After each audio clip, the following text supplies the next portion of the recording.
Hello and welcome, everyone.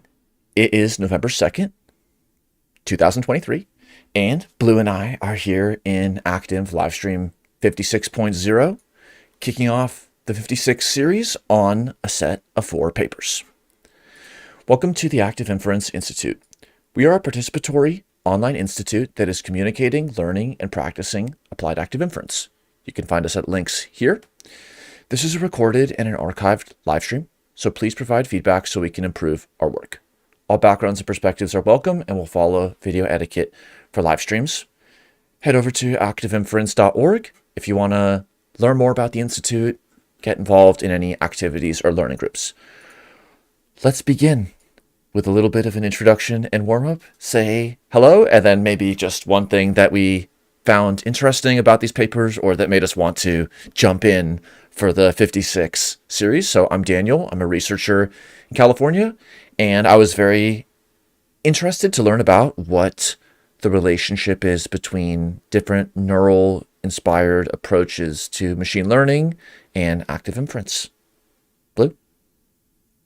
I mean, same. This kind of always like the neurobiologically inspired machine learning is always kind of something that piques my interest, and I'm still here, still excited about it. And in this like set of papers, I was actually like particularly interested in like sparsity and how that is maybe something that's particularly biological or not, or just kind of learning and diving deeper into sparsity as like a topic of consideration. Cool. All right, well, in this series and in this video, we're going to discuss 4 papers, and we'll get to why we have 4 soon. 4 papers are the Neural Coding Framework for Learning Generative Models, 2022, Convolutional Neural Generative Coding, Scaling Predictive Coding to Natural Images, 2022, Spiking Neural Predictive Coding for Continually Learning from Data Streams, 2023, and CogNGen, Building the Kernel for Hyperdimensional Predictive Processing Cognitive Architecture, 2022.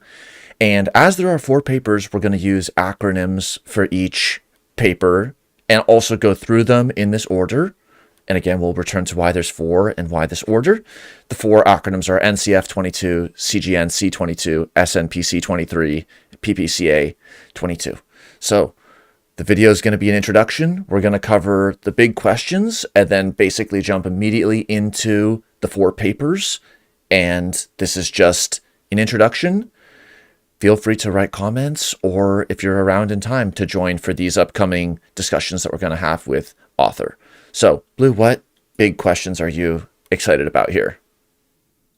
So I think I already talked about sparsity, but I would like to know like what other types of tasks that are perhaps maybe non-visual could neural generative coding be suited to? And then like the concept of, in the last paper, we'll get to it, of like a memory echo as a prediction. I think like, is prediction just a memory echo? And then like that kind of leads into how, like, what is the difference between I predict or I expect or I hope, right? Like I predict that the Eagles might win the Super Bowl with like maybe 50 to 60%, I predict that's like the where I that's the probability, right? 50 to 60% probability that the Eagles win the Super Bowl. But like, I totally hope that the Eagles win the Super Bowl 100%. So like, where's the difference between hoping? So, and like, I can actually, like, I thought about it, and it's like action, the role, like, you hope something happens.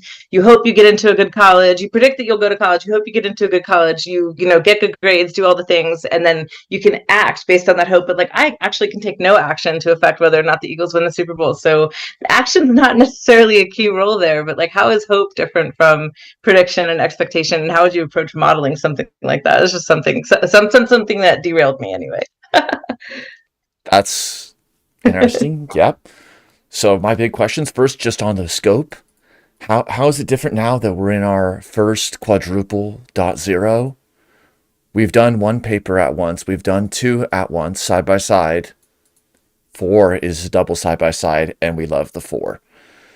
About the topics, though, we are going to get very micro and zoomed in, and we're going to have some of the formalisms brought in, but there's a lot more in the paper.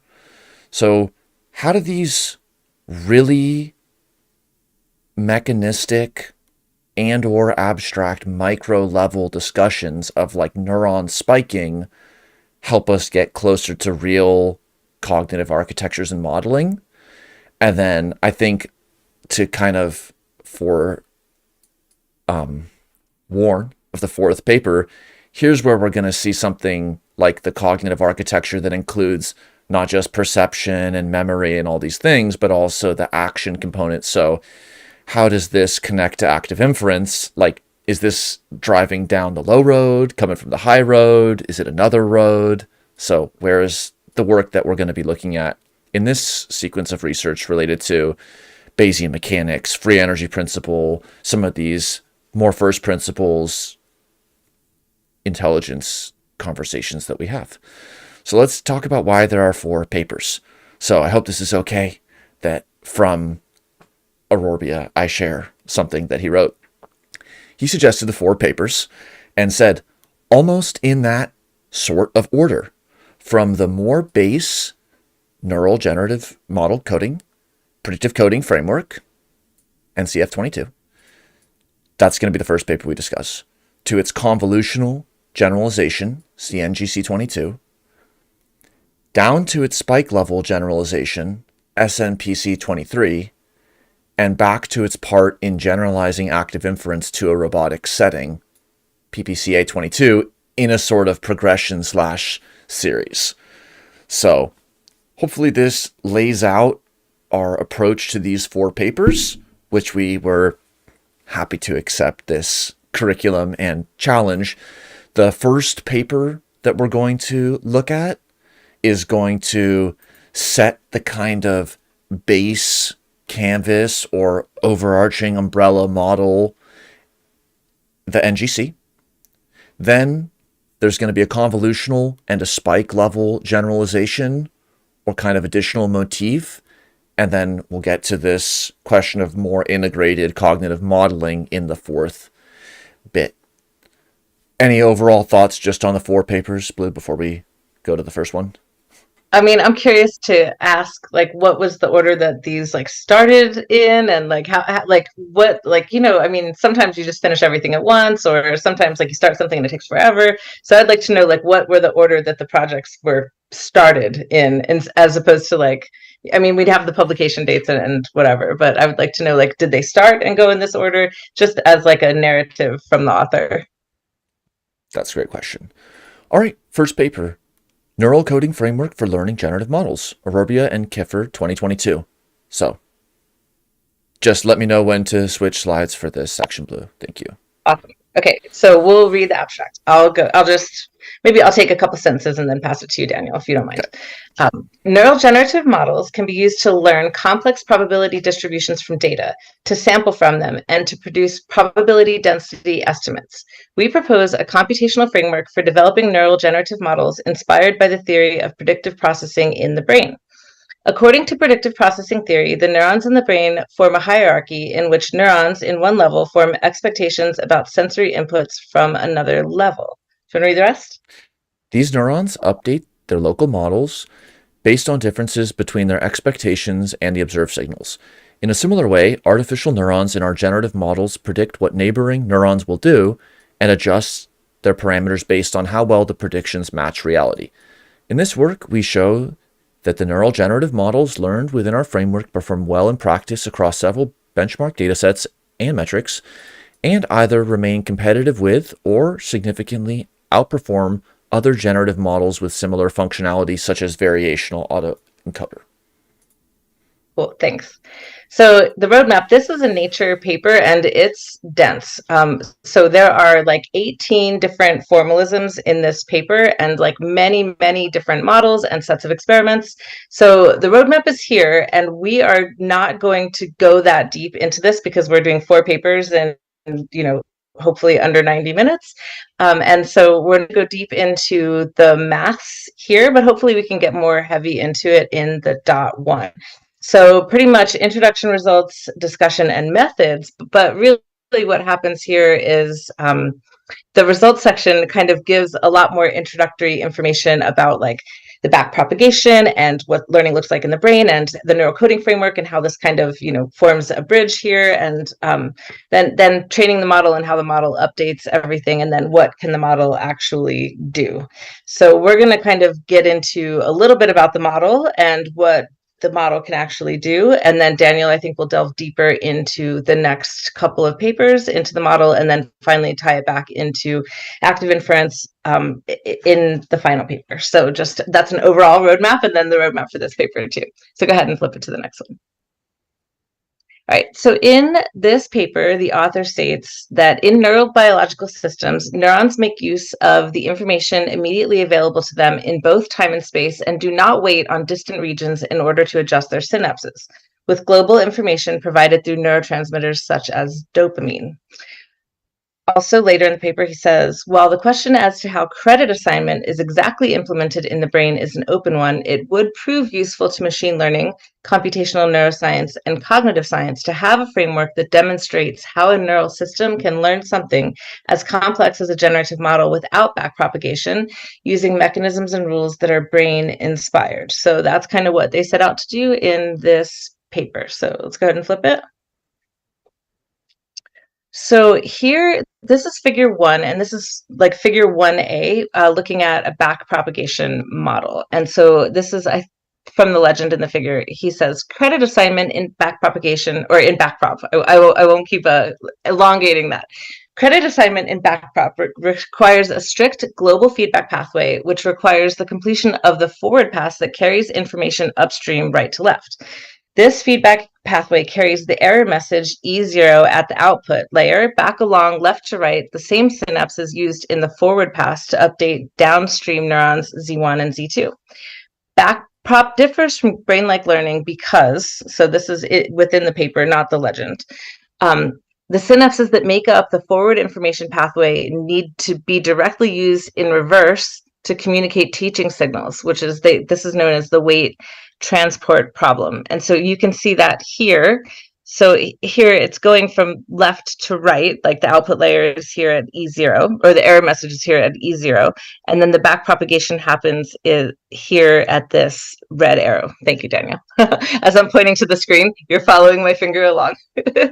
Okay, neurons need to know about and communicate their own activation function's first derivative. And that is shown here in the little deltas. So neurons must wait for the neurons ahead of them to percolate their own error signals backwards before they know when or how to adjust their own synapses. And this is known as the update locking problem. And then also there is a distinct form of information propagation for error feedback, one that starts from the system's output and works its way back to the input layer. So that's shown here in figure 1, which does not influence neural activity. So in other words, the global feedback pathway problem, backprop creates signals that only affect weights, but do not at least directly affect or improve the network's representation of the environment. So it seems like a lot of extra steps. And then the error signals have a one-to-one correspondence with neurons. So we can flip to the next slide. So in this paper, the first 4 of those points are addressed by neural generative coding. So everything except the final point, the one-to-one correspondence between the error signal and the neuron. So this is the neural generative coding model. So it says the proposed NGC model sidesteps this neurobiologically implausible requirement by learning with short local error transmission pathways that are made possible through recurrent error synapses and stateful neural activities. Credit assignment under neural generative coding operates with local mismatch signals, E1 and E2, that readily communicate this information to their respective layers, Z1 and Z2. So here the black arrows are forward propagation, while the red arrows are backwards transmission. Solid lines indicate that a signal is transformed along a synapse, while dashed lines indicate direct copying of information. So it's like the identity function, no transformation of the signal. And then the deltas show the communication of the neuron's first derivative. The triangle represents the computed change to the synapse of the forward pass that will use the nearby error signal, and then the dot is the multiplication of incoming signals, which you see those all, like we don't see the dot here, but it's in the backprop model. So in the previous one. Okay, so that's the model. That's all we're going to talk about for this so far. So we're going to see now, like, what are the different models that they compared against? So I'm just going to list them right here. So they used backprop models, the regularized autoencoder, and these are the abbreviations that are used here. The Gaussian variational autoencoder, the constant variance Gaussian variational autoencoder, the adversarial autoencoder, and then the deep sparse rectifier network. And that's purely discriminatively trained. So I just want to point that out, and it'll be important as we get later, just the last one. And then the neural generative coding models. So this is actually, the first one is from the super seminal Rao and Ballard 1999 paper. And then also a super seminal paper by Friston in 2008. And then the later two models, which we'll talk about more in the .1, are models that are developed by the authors of this paper. So these GNCN models are both developed by the author. And then the Gaussian mixture model is like just another classic benchmark model that's not backpropagation or the generative coding. It's just, yeah, a mixture of a Gaussian distribution. So, okay, next. So what can these models do? So generative neural coding can learn viable auto-associative generative models. And let's check out some of the results that they got. All right, so here we are, table 1. So I gave you all the models so that you can kind of see what's over here. So the only ones that are neural generative coding are the GNCN ones, so the last 4. And then the first one's from the Rao paper that says Rao, and then the second one with the sigma is the Friston. So we see here the regularized autoencoder, auto-associative network, least equipped to serve as a data synthesizer, has a lower reconstruction error in terms of binary cross entropy compared to the other backpropagation generative models, so the other GVAE ones. And then while the variational autoencoder models yield worse reconstruction than the regularized autoencoder, they obtain much better log likelihoods, especially compared to the Gaussian mixed model baseline, indicating that they are strong data samplers. And then the neural generative coding models, the ones developed by the authors here, obtain competitive log likelihood with the variational autoencoder models, and with the GNCN PDH yields the best log likelihood of all of them for all 4 data sets. And so the data sets that they're talking about here, we're going to see some pictures of them in a little bit, but they're like the number data sets, the MNIST. So not all of them are numbers. So MNIST is like the classic number data set. And then the FMNIST is like pieces of clothes. And then the Caltech one is like, I don't know, some strange shapes. So let's flip to the next one and maybe it'll show us. I think it does actually. Oh no, let's flip back to figure 4 so we can look at the data sets, or to figure the next one. Yeah, and then we'll flip back. Yeah, let's see the data sets. There you go, perfect. So sorry, I should have reordered these, but you can see I'm trying to describe these samples. So this one is like some like handwriting. I'm not sure, is that a language, Daniel, the KMNIST? Do you know? No. It's not any language. I was like, is it like, I don't know, is it Chinese, Arabic? I can't read it, so I don't know. But you can see here the MNIST is numbers, the FMNIST is closed, and like the rest are just like symbolic representations. So just so you guys know, this is what they're looking at. This is what they're trying to generate. So then let's go back to figure 4. Oh, there we go. Okay, so figure 4. This is the error, the BCE loss measurements. So lower is better for pattern reconstruction on data subsets. So this is measured in terms of the percentage of the original database sampled. So here you can see that the BCE loss, which is like, we want less is better for all of the different models here shown. So the RAE is blue, the variational is light green, the GAN AE, that's like another autoencoder, that is dark green, and then the pink, purple, and orange are neural generative coding models from Friston, and then the 2 shown here. So like they don't always show every model in every figure, but you can see here that the error for the 3, like the pink, orange, is pretty low all the way across the board here. So I think that that's the important result. And then we can flip on. So neural generative coding also yields strong downstream pattern classifiers. So let's see how the authors found that. In table 2, in terms of test error, we can see them all here. So here's the different models. The DSRN is the discriminatively trained model. And then that's the autoencoder, these are all the back propagation ones, the first 4. And then the last 4 are the neural generative coding models. And with the final 2 being the ones developed here by the authors. So we can see the data sets. So the top 2 pictures in each row are the data sets like from the original data.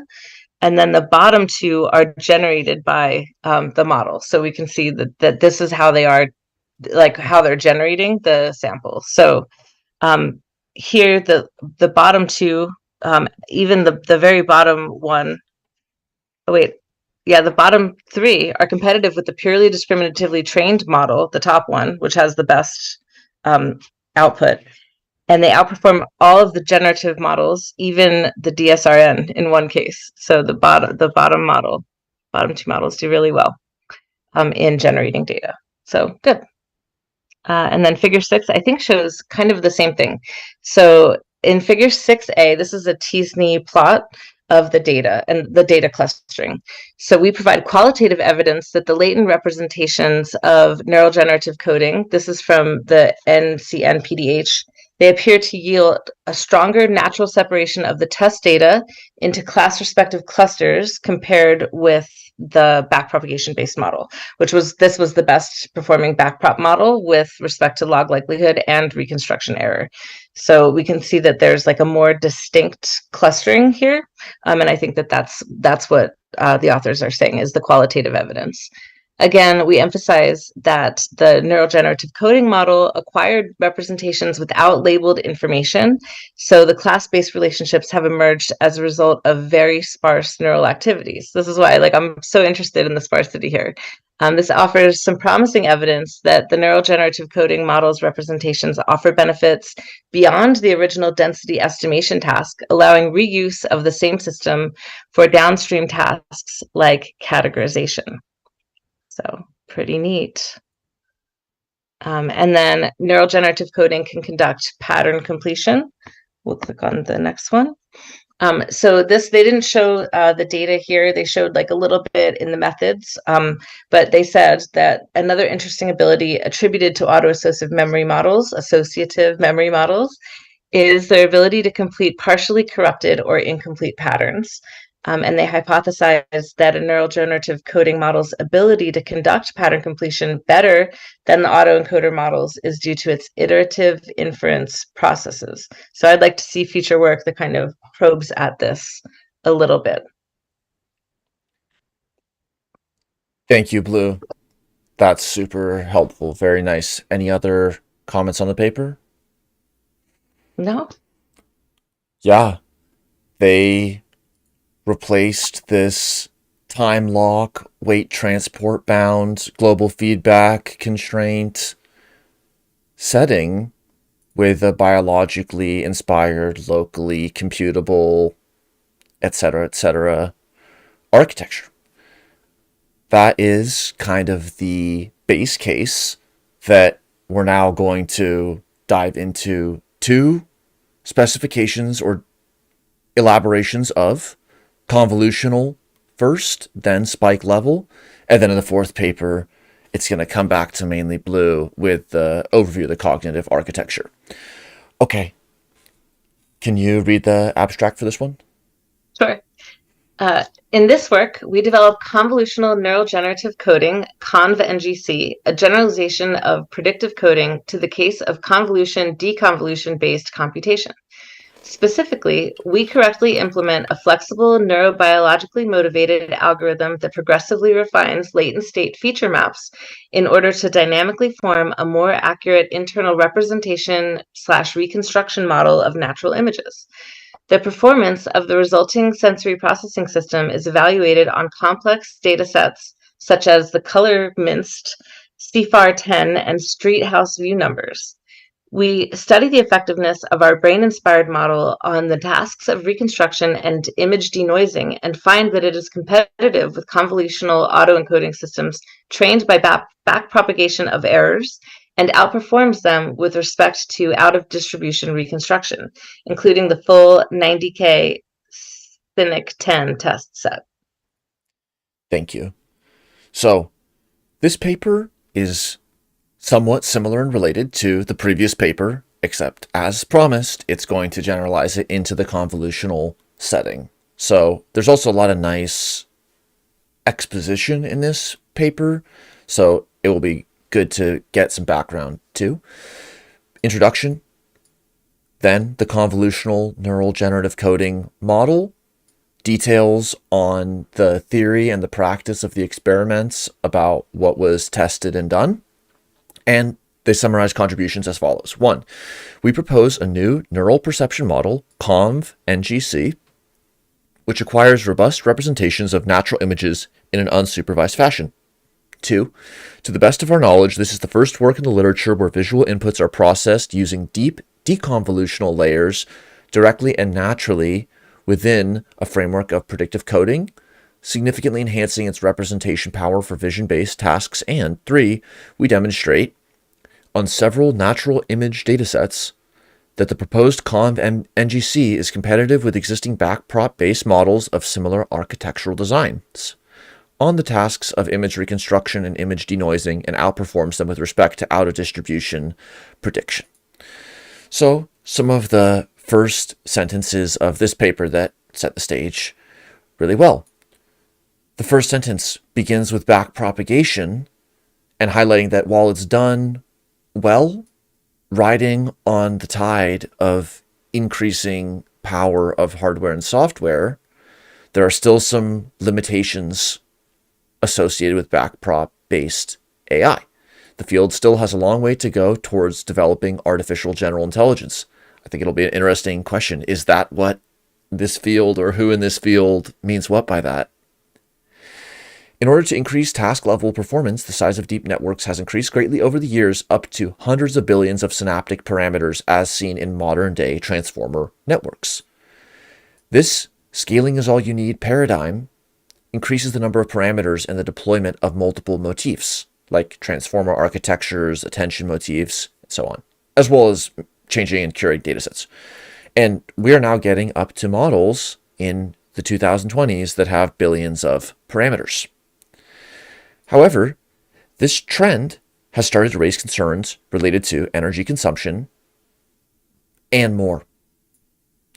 Energy consumption, limited flexibility and generalization, limited biological plausibility, and this results in some computational constraints and limitations, especially around parallelization, federation, learning, all these kinds of settings that we want to have effective algorithms for. So people are looking into different methods, biologically based and otherwise, that speak to different aspects of this. They write, some of the most promising pathways in addressing all those problems listed previously come from the emerging domain of research known as brain-inspired computation, which seeks to develop neural architectures and their respective credit assignment algorithms that leverage only local information motivated strongly by how learning is conducted in the brain. The promise of brain-inspired computing brings with it synaptic adjustment mechanisms that are neurobiologically grounded, as well as neural computation and inference that is flexible, capable of providing a wide variety of operations at biologically more faithful levels, facilitating massive algorithmic parallelization at scale and adaptation on analog and neuromorphic hardware. So it's an interesting discussion topics. What aspects or properties or processes or features or perspectives are we trying to copy about the brain? And while we were preparing for this in some open sessions, someone told me about this Spy Kids third brain and this kind of designing a brain, and what does it mean to really design cognitive architectures? What does it mean to consider diverse intelligences? How is this related to the kinds of large-scale scientific research projects that are going on in the human brain? Any thoughts on that, Blue? Okay. At the end of the introduction, they again summarize their contributions that we looked at previously. And before we jump in, this is from the appendix of the paper. Here's some key symbol operator abbreviation definitions in table 3. Little bit of exposure to the symbols we're going to see. Section 2, Convolutional Neural Generative Coding. We start by describing our model instantiation of a convolutional neural generative coding, CogNGen, which is tasked with learning from streams of natural images in an unsupervised fashion. Typically, in a visual recognition task, input patterns belonging to different object classes arranged into batches are presented to a processing system at different time points for training. Here, they formalize the problem and give a bit more information on the notation. CogNGen is a generalization of the NGC computational framework from 41. That was the NCF 22 paper that we just heard about. Generalizing it to the case of natural image data. So in those other data sets like MNIST and others, every pixel is just passed in of a relatively small image so that the whole image can be taken in as a matrix, like a binary matrix with black and white squares or a grayscale matrix. However, real visual data coming in, for example, off of a camera sensor is apt to have a much higher resolution. And so a biologically inspired design pattern that we find in the retina and other kinds of biological visual sensors is this idea of convolution, where a convolving function is used to blur and essentially get a coarse graining across a high resolution visual input. The underlying process of CogNGen can be divided into 3 components: local prediction and error unit map calculation, latent state map correction, and local synaptic adjustment. So this is drawing on the architecture and the motifs that were introduced previously, bringing in convolution so that natural images can be addressed. Here's the CogNGen model. It consists of a set of L predictive layers, typically arranged hierarchically, though this is not a strict architectural requirement. E.g., figure 1 depicts a non-hierarchical NGC circuit. So that was figure 1. Here's figure 2, which is, I guess, a more hierarchically structured CogNGen with 3 layers.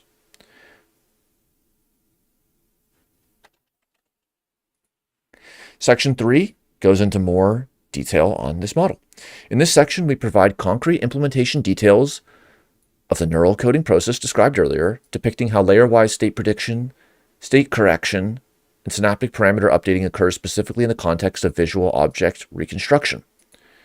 The first 2 steps of the algorithm iteratively predict and correct the representations of the CogNGen model for observed input values, natural images of the current dataset. After T iterations, the final step entails adjusting model synaptic efficacies using simple Hebbian-like updates. So these are the 3 main steps. There's a 2-stroke engine with prediction and correction, kind of like an expectation maximization. And then after a certain number of iterations T, there's the adjustment of synaptic efficacies. So here is from the appendix. This is the pseudocode of the algorithm.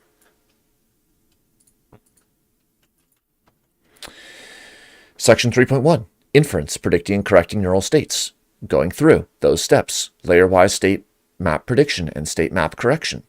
Then 3.2, Training, Updating the model's parameters. Having described the model, essentially, they go to Section 4, the experiment. We compare CogNGen to powerful backprop-based models such as the convolutional autoencoder, denoising convolutional autoencoder, as well as the fully connected form of neural generative coding, which under certain conditions recovers the unsupervised form of the model in 55, which is Salvatore et al. Hierarchical predictive coding network.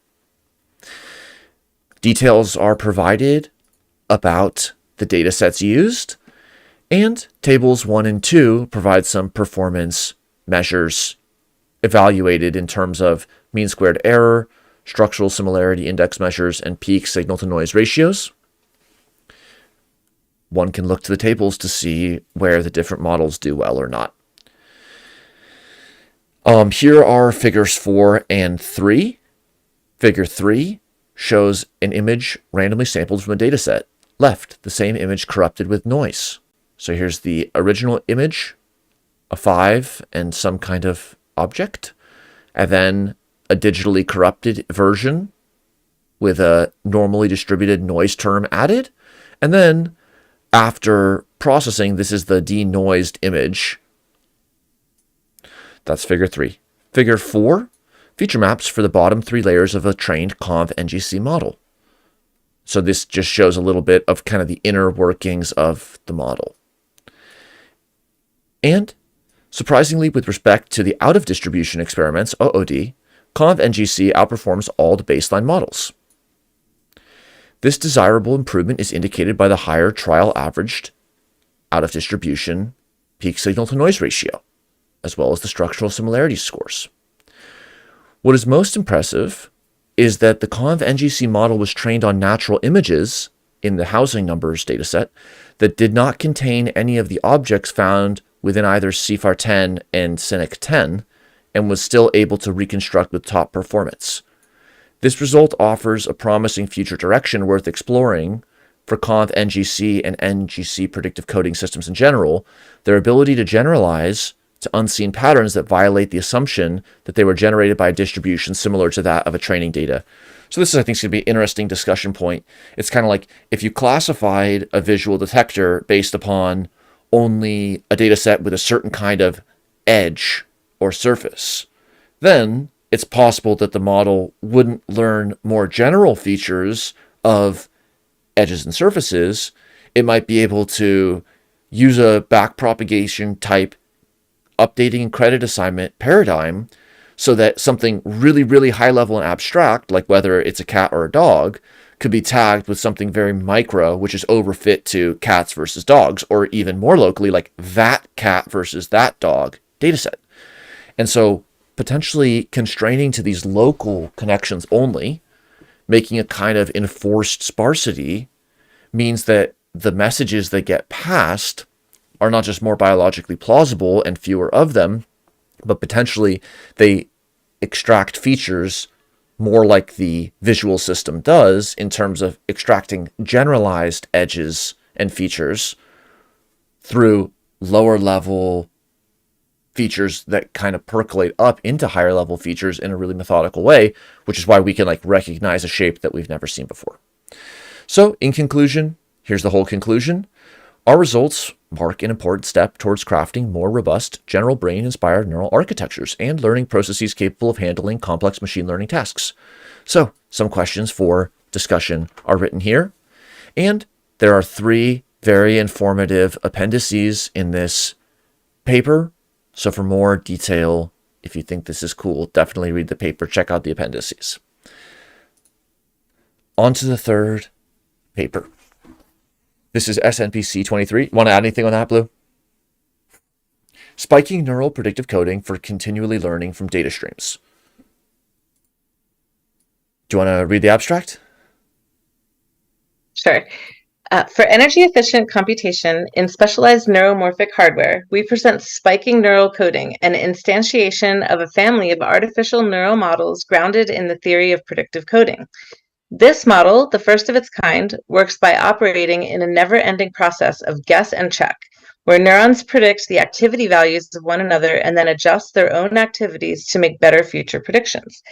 The iterative, interactive nature of our system fits well into the continuous time formulation of sensory stream prediction, and, as we show, the model's structure yields a local synaptic update rule, which can be used to complement or as an alternative to online spike timing dependent plasticity. In this article, we experiment with an instantiation of our model consisting of leaky integrate and fire units. However, the framework within which our system is situated can naturally incorporate more complex neurons, such as the Hodgkin-Huxley model. Our experimental results in pattern recognition demonstrate the potential of the model when binary spike trains are the primary paradigm for interneuron communication.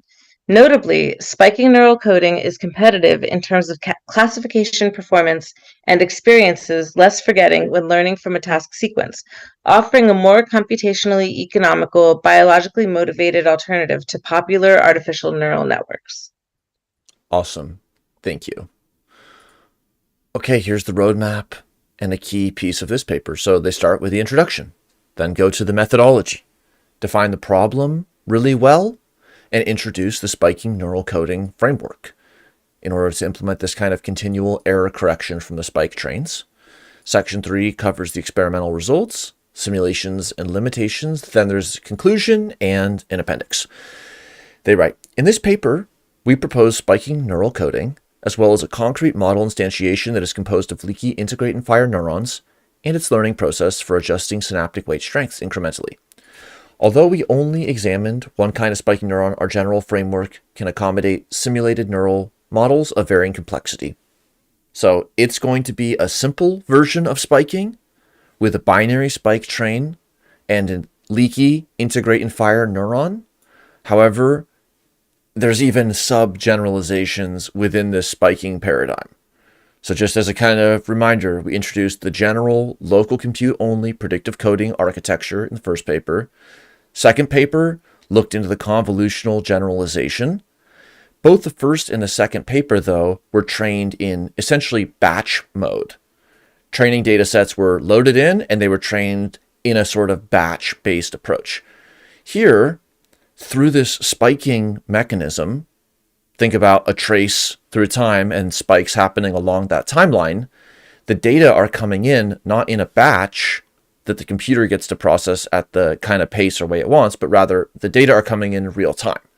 So this generalization is much more fit to both the real-time, like Internet of Things, semantic spatial web setting, but also the biological perception setting. Here, there's a similar introduction. Instead of just harping on backprop, though, artificial neural networks, ANNs, are the models which are described in terms of being very large and powerful, but with challenges. And surprise, surprise, people are using brain-inspired computing to formalize and implement various kinds of neural computation and learning mechanisms currently known in cognitive neuroscience. And we only bring a few of these onto the slides, but I have been taking many sections of text and passing it through different image generators. So it's always fun to see visual semantics of what sometimes these otherwise really wordy sections are about. So section 2.1, problem definition, continually predicting sensory stream inputs. So this is the key difference. Spiking is a motif or an architecture that is going to enable us to move from the batch-based setting to the real-time or the online setting. The neural agents that we are ultimately concerned with process sensory stimuli, which are sampled from an environment or a stochastic process over time. So here we see a really nice connection to epistemic foraging, information foraging in active inference. And here are some specifications of what is meant by that, and also more about the data stream formulation. It still treats each data point as a discrete element. The spiking neural networks are intended to process input stimuli that arrive with a continuous flow of time. In order to truly adapt the above stream to the spiking neural net, we further generalize the settings so that each tuple is presented to the learner for a fixed period of simulated time. And the length of the stimulus and interstimulus times will vary depending on the data problem and application. So it's not the case that it's just an infinitely short flash. It's the case that it's there for a defined amount of time, kind of like a video frame. So if a video is 25 or 30 frames per second, then that is in this sort of 30 to 50 milliseconds range of presentation of a given stimuli. So that allows the connection between the frequency of the regularities in the pattern in the environment to be connected to the rate of updating and of the real biophysics of neuronal membranes or of some neuromorphic computer. 2.2 gives a mechanistic description of the spiking neural coding network. So this is the spiking-based generalization. more formalisms and information. Here's what it looks like in Figure 1. A two-layer spiking neural coding network architecture. We see a lot of motifs from the previous papers. This kind of local loop, and the E's and the Z's. Green diamonds indicate the error units E, which in this simplified model depiction compute the amount of mismatch between the current predictions, which are the Z's of sub mu, and the target signal traces Z's of T. Variables S represent the binary spike outputs of a particular vector grouping of neural units at time T. So more formalisms are provided, and just like the last paper, there is an algorithm in the appendix. Here's what the SPNCN algorithm looks like. Figure 2, I'm just overlaying Figure 1 just on top. It's not meant to overlay it directly, but just to remember that this is the kind of architecture that spike trains are being passed through or are occurring within. So Figure 2 is showing these kind of biologically reasonable, despite the simple integrate and fire model, traces, kind of like a single neuron recording from inside of this little in silico brain. Section 3, in silico results with the model simulation. First, they looked at the MNIST, the digit classification dataset. They presented 2 sets of experiments that tested the SPNCN's ability to generate and classify patterns, as well as its ability to retain knowledge over task sequence, and the appendix has more experiments. So, table 1, 2, and 3 have different evaluations and scores, and then also just like the t-SNE that Blue mentioned in the first paper, here's a t-SNE now of the SPNCN with access to MNIST training up front. In the middle, the continual SPNCN and a continual SPNCN with a buff versus the lat. So we'll go into more detail with these subvariants, but here we can see that this real-time learning is actually recapitulating similar structure and near enough similar learning performance as batch learners, which is a big theme of the paper. So here is a Figure 5 showing task accuracy normalized to 0, 1 over proportion of a current task data. And so on the x-axis is the portion of the task completed. On the y-axis is the accuracy range. So here it's shown for the 3 SPNCN variants, but that was done for not just one data set, but that was actually done for a whole set of data sets in Figure 5. And so the big takeaway from this whole figure is that SPNCN obtains competitive cross-task performance even though it is trained online. It only processes data patterns once, whereas to obtain top performance, rate-coded baselines were trained on each task for multiple epoch. Pretty cool. And then Figure 4, again, is a t-SNE layout of these different model variants. 3.2 describes some limitations, and then the conclusion. In this paper, we propose spiking neural coding, as well as a concrete model instantiation composed of leaky integrate and fire neurons and its learning process for adjusting synaptic weight strengths incrementally. Pattern classification and continual learning experiments demonstrate the generalization ability of our model in the realm of online continuous time-based learning. And the model is competitive with many spiking neural networks learned with spike time-dependent plasticity, STDP, or other mechanism. Further, our model exhibits better computational economy and is more biologically plausible than modern-day non-spiking artificial neural networks, and then it'll be cool to discuss future work. So, to kind of close this paper and head into our 4th one, we started with a big picture with predictive coding, things that we've talked about in many live streams. We just heard in the last 2 papers the convolutional extension, which enables higher resolution naturalistic images. And then this spiking variant, which brings it into the setting of real-time online learning through spiking, which also has lower energy requirements than non-spiking neural networks. And now back to Blue for the 4th paper, CogNGen, building the kernel for a hyperdimensional predictive processing cognitive architecture. Cool. Thanks, Daniel. That was neat. Do you want to read this abstract? Sure. We present a new cognitive architecture that combines two neurobiologically plausible computational elements. One, a variant of predictive processing known as neural generative coding, NGC, and two, hyperdimensional / vector symbolic models of human memory. We draw inspiration from well-known cognitive architectures such as ACT-R, SOAR, Liabra, and Spaun-Nengo. Our cognitive architecture, the cognitive neural generative system, CogNGen, is in broad agreement with these architectures, but provides a level of detail between ACT-R's high-level symbolic description of human cognition and Spaun's low-level neurobiological description. CogNGen creates the groundwork for developing agents that learn continually from diverse tasks and model human performance at larger scales than what is possible with existent cognitive architectures.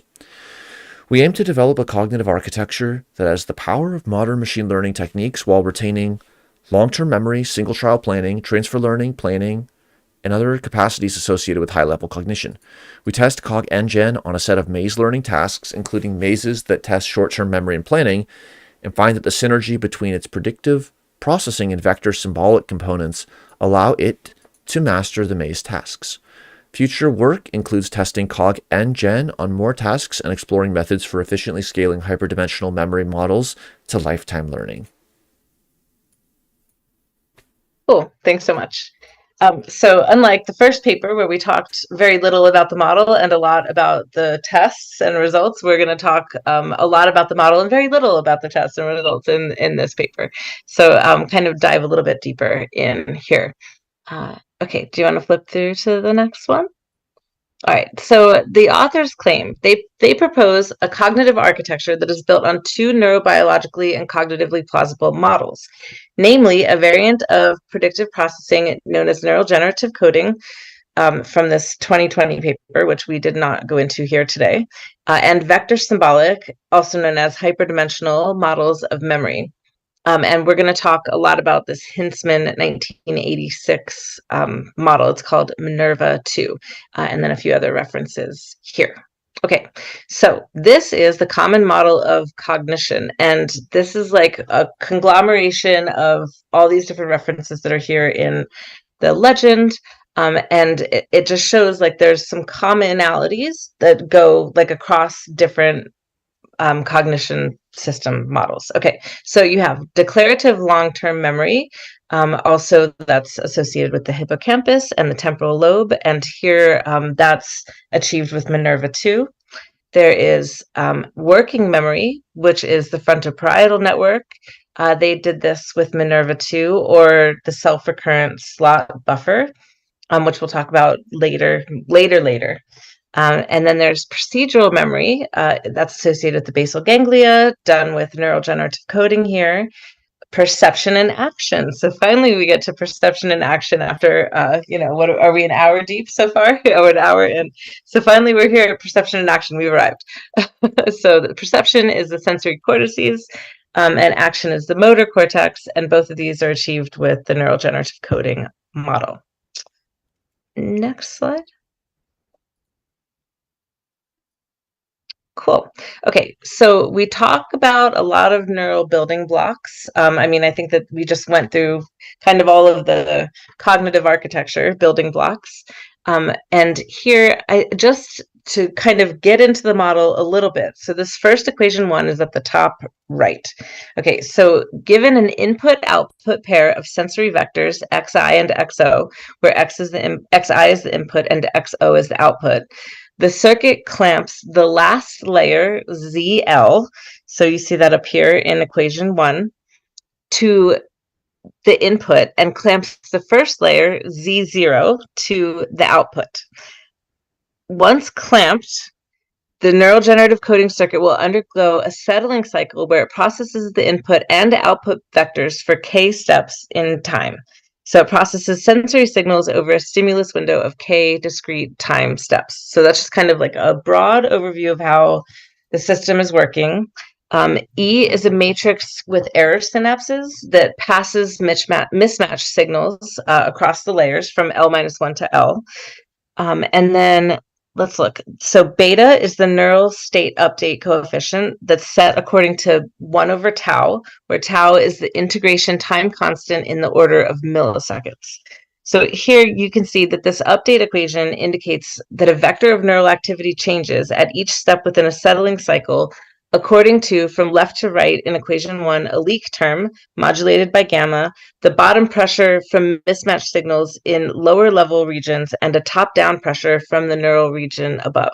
So that's kind of how this algorithm is working in a short summary kind of way. Okay, do you want to flip to the next one? Okay, so neural building blocks, adding to memory. So this is this reference that I told you we were going to talk a lot about from 1984. I think it said 1986 somewhere. Maybe there's like an updated model. But Minerva 2 stores memory traces, observations, or sequences of observations of the state of the world. Each memory trace is represented as an array of real numbers, a vector. Minerva 2 stores all memory traces separately as rows in a continuously growing table. We use Minerva 2's forgetting mechanism, oh, that's the 1986 reference, to randomly delete values from memory each time memory is updated at sufficiently high probability to impose a computationally tractable limit on the size of the memory. So if there was no forgetting, there would be, like, this would be an impossible problem, just an impossible method by which to store the memory. Okay, next. So this is how you get things out of memory. So in Minerva 2, memory retrieval is not a lookup process, it's a reconstruction process. So when a retrieval queue or a probe is presented, like the smell of chocolate chip cookies, each vector in the memory table is activated in proportion to its similarity to the queue. So similarity is computed as a normalized dot product of the queue's vector with the stored vector. So every stored vector is activated by its similarity to the probe raised to a power, and by raising the similarity to some power, the contribution of the most similar vectors is emphasized. And then this is what I was talking about at the very beginning about an echo. So it says here, an echo is retrieved from memory as a weighted sum. So that's this equation in the top right. So where ME is the echo or the output from memory, MI is the ith trace in memory, MP is the probe or input to memory, and M is the number of traces in the memory table. And so we're going to look in the next slide about, so is like prediction just an echo from memory? So we're going to look at that maybe here. Oh yeah, it's here. So it says, in CogNGen, we combine insights from several versions of Minerva 2. We make an architecture-wide commitment to predict, then correct learning. Predict, then correct can be implemented in Minerva 2 as discrepancy encoding. Given a sequence of observations, Minerva 2 can predict the next observation based on past experience. After the prediction, a new observation is made. We update memory with the difference between observation MX and prediction ME. So wasn't that just an echo? Is prediction an echo from memory? Like, I think that's what they're saying here. So MX minus ME, so observation minus prediction, such that if the prediction is correct, no change is made to memory, whereas if the prediction is wrong, that prediction is inhibited in similar future contexts.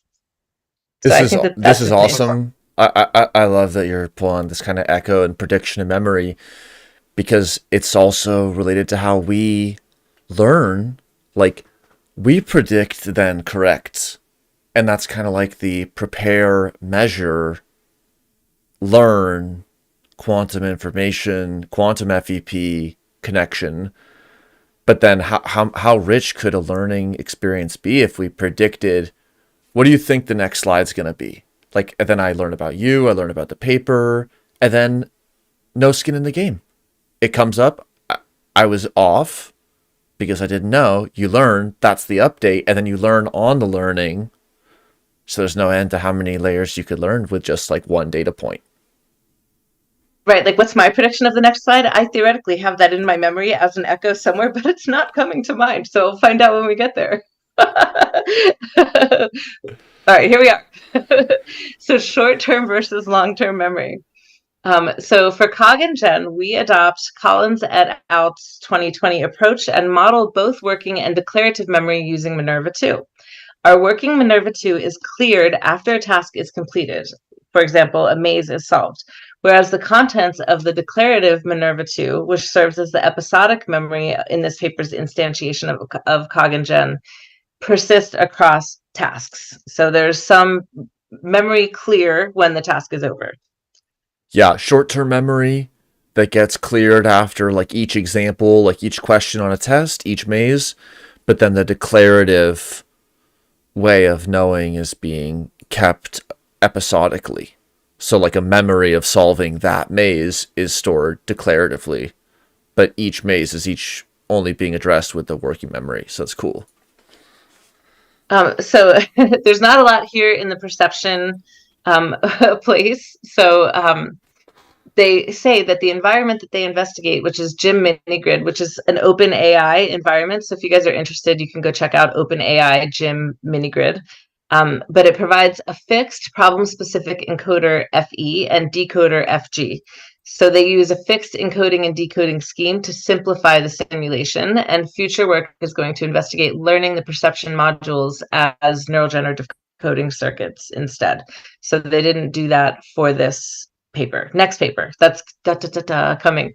Okay, so neural generative procedural memory. Action selection is driven by changes in the neural activity of basal ganglia, which estimate the value of the expected reward.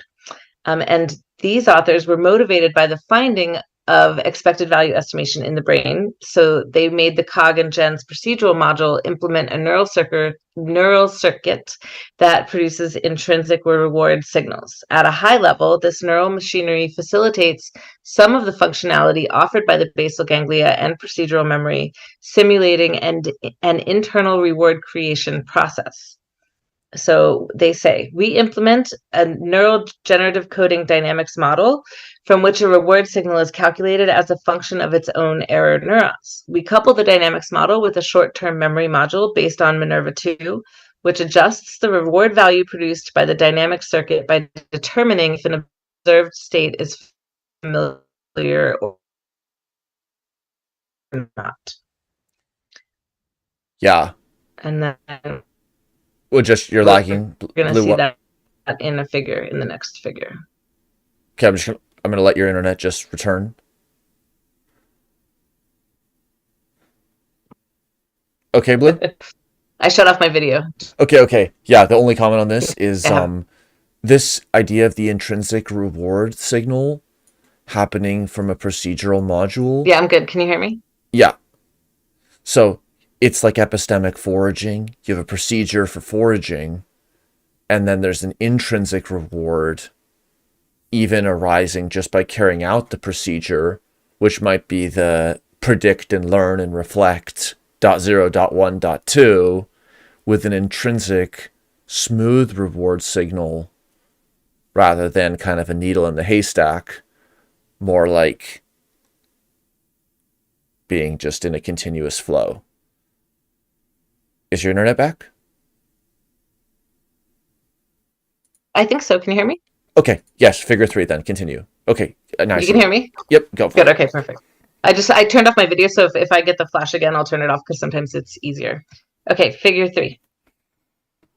Perfect. So, and just what you were saying about the intrinsic reward before I delve into figure 3, they did talk a little bit in this paper, and I don't know if I pushed it into here, but maybe we'll get into it in the .2. But they did talk about trying to push exploration via an intrinsic reward signal. So we can kind of get into that exploration exploitation discussion in the .2 a little bit more. Okay, so figure 3, the CogNGen dynamics model. It says that arrows transform data across synapses. And then the gray circles represent stateful neurons, and the green diamonds represent error neurons. So this is the multi-layer model that we're looking at here with an external input and Z of t. And we can see the layers across time. So I think it's maybe it says more in the next slide. Let's see. So building upon the notion of planning as inference, we generalize neural generative coding to the case of action-driven tasks, which we call active neural generative coding. Notably, within the neural generative coding action motor model is a modifiable working memory that allows the model to store a finite quantity of projected latent state vectors into a set of self-recurrent memory vector slots. This particular working memory module, which we call the self-recurrent slot buffer, serves as the glue that joins the models of CogNGen together. So we heard about the slot buffer a long time ago, and here we are back to the slot buffer. And then in the next figure, we're going to look at the action-driven task in the next figure. Perfect. So this is the motor model where the internal control portion produces signals. Those are the CINT that manipulate working memory, and the external control portion transmits signals. So this is the CEXT down at the bottom that affect the environment. And so both the internal and external control share the same working memory, which is interesting.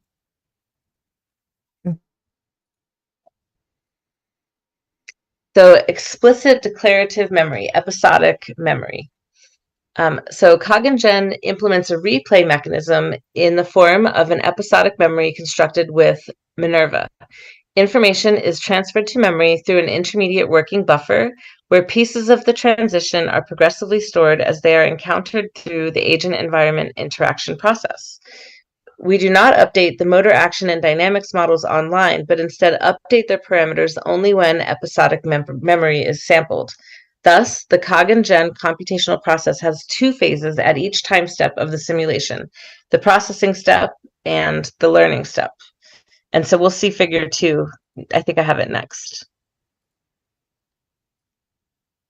Cool. Yeah, perfect. I reordered them because they were mentioned in different orders in the paper.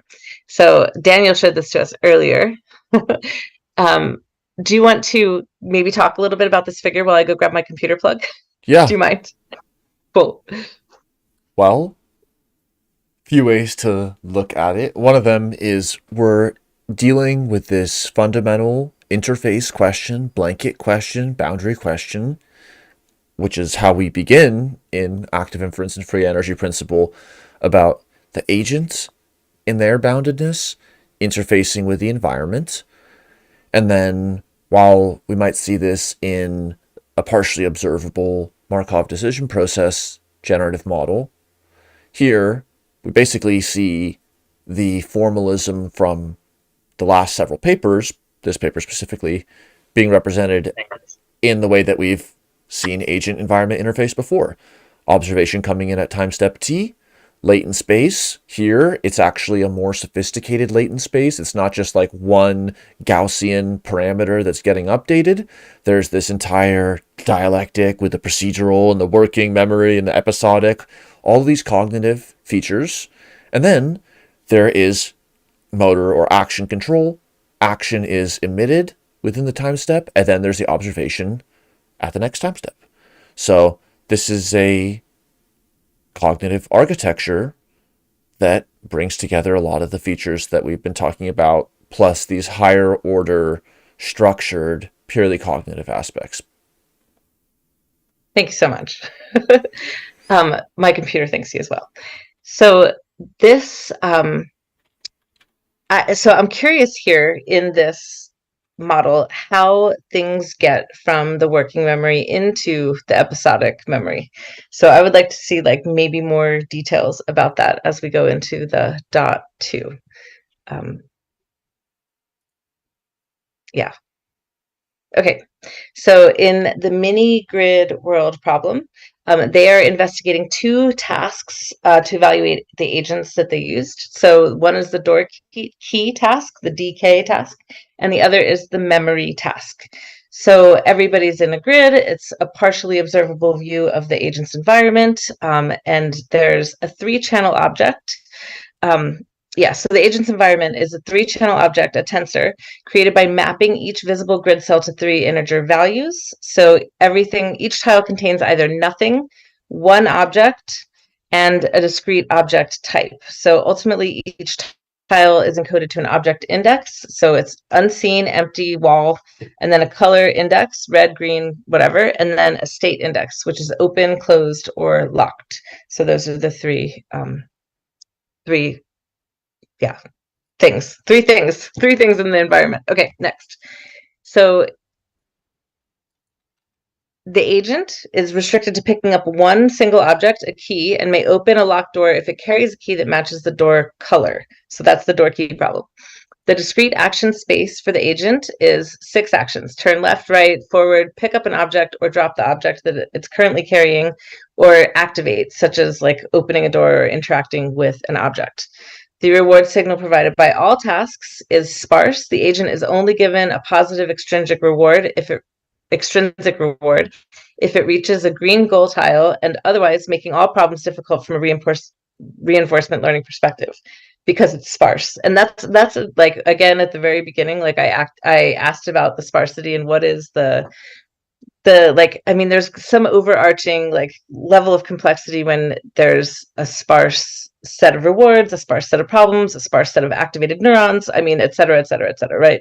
Sparse networks are hard to deal with mathematically and computationally, and I guess in terms of programming a system with sparse learning, it's beneficial.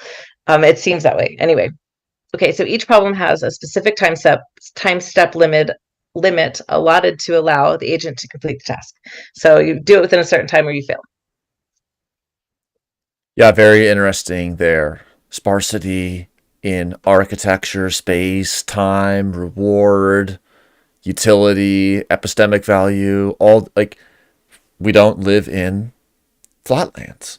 We live on the rough and variable peaks and the very embodied constraints and limitations of how things can actually be connected to each other. So that's wild. Cool. Okay, so for the door key problem, the agent must find the key. The position of the key changes inside of a locked room, and then pick up the key in order to unlock the door so it can leave the room. Upon entering the second room, the agent must find the green tile in order to successfully exit, terminating the episode by reaching the goal state to receive a positive reward. So they use a 6x6 grid. The memory task is a different test. It's posed as a memory test. So in the memory test, the agent starts in a small room where it can see an object, a key or a ball, and they modify the problem to ensure that the agent starts looking in the direction of the object. That's interesting. I wonder why, like, so that they don't have to, does it just save time? Like, so you don't have to look right, look front, look left, look behind you. I wonder why they modified the problem in that way. So after perceiving the object, the agent has to turn around, exit the room, and go through a narrow hollow that ends in a split. At the end of the split, the agent can either go up or down. At the end of each of these splits is a different object, either a key or a ball. To successfully complete the episode and receive a positive reward, the agent must remember the initial object that it saw and go to the split that contains the correct matching object. So did you see a key or did you see a ball? And then which way are you going to go at the end of the maze? And then they did a 7x7 grid for that one. Okay, let's see what they found. Oh, not yet. So these are the models of comparison. So they used their model and a standard DQ network model distillation, and that's the DQN, R&D, which is a curiosity model, and then a DQN that learns through account-based formulation of the B-Bold exploration framework, which we'll have to learn more about in the dot 2. So these are the models that they tested against. And then this is what they found. So success rate in the memory task for the CogNGen was like off the hook, like blew the other ones out of the water, right?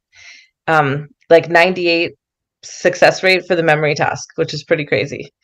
And then the door key task was, I guess, like 0 for the DQN, and then 100%, 100%, 100% for the other ones. Or maybe then the reverse. So let's see, from left to right, the door key task, the memory task. In the bottom row is success rate over the last 100 episodes. The right is the episode length. Oh, there you go. The percentage in case of the maximum worst case episode length. So that is DQN having the worst, right? And then CogNGen wasn't the fastest. So, oh yeah, you can see the episode length. Yeah, That's I think crazy. it's just a pure coincidence that this one's 100.0, but this is 100% zero, like 100%, and this one's 100 time steps 0.0. But either way, DQN does worse than all three, which can solve the problems. But of And the it takes DK problem, but the CogNGen is twice as good on the mem problem, and then the episode lengths are pretty comparable well, and much except the shorter. DQN. Yeah, Except exactly. yeah, This one's the just kind of a DQN is like baseline. takes forever. Right. Takes forever and doesn't do very well in the memory task. So yeah, there you go. All right. So that's a lot of time on the model and very little time on the results. And then this is just some more of the results here. So you can just see the average reward episode length smooth for the door key problem and the memory task, which is the right. So the door key is the left, the memory task is the right. And here you can see the CogNGen on this bottom one. Do you see this curve? That is the curve depicts the mean and standard deviation over 5 trials. And the left is the average reward, I think. Oh yeah, episodic reward. So that is the where we saw 98 for the CogNGen. And that's here too for the door key task. Memory task. Okay, results and discussion. Based on the results, we find that CogNGen is able to learn the grid world task. The performance is comparable to or on par with powerful, deep intrinsic curiosity reinforcement learning methods that have access to problem-specific global information, and CogNGen can successfully solve and outperform all baselines on the memory task. So, bravo, we have arrived.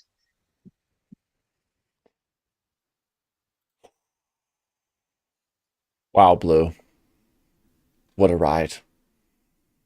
Yeah. What do you think about the four paper model? Well, I can only return to what Alex wrote in an email, which is it makes sense to have done it how it was done.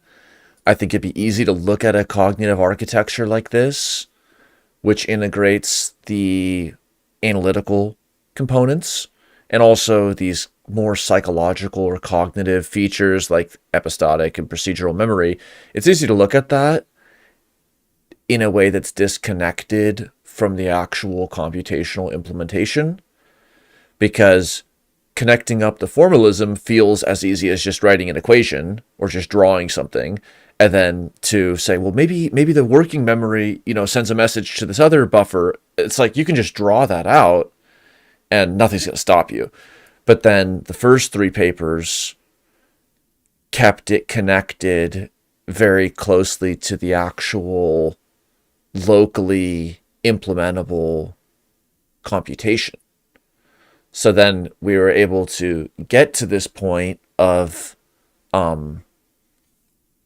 looking at such an interesting cognitive model that's also performant and be able to talk about where it could be applied or what would be different or limitations or like these different features of this. But it feels very different to look at this after the first three, which is the research direction.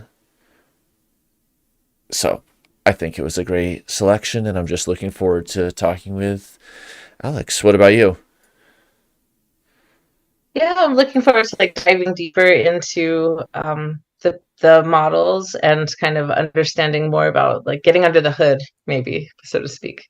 So what makes them tick in a little bit more detail. So should be good. Cool. Any other comments? Awesome. Well, thank you for preparing and having fun working on this .0 leading up to now. Yeah, And thanks too. yeah, in the coming weeks, we will proceed with 56.1 and point 2. So thank you, everybody. Till next time.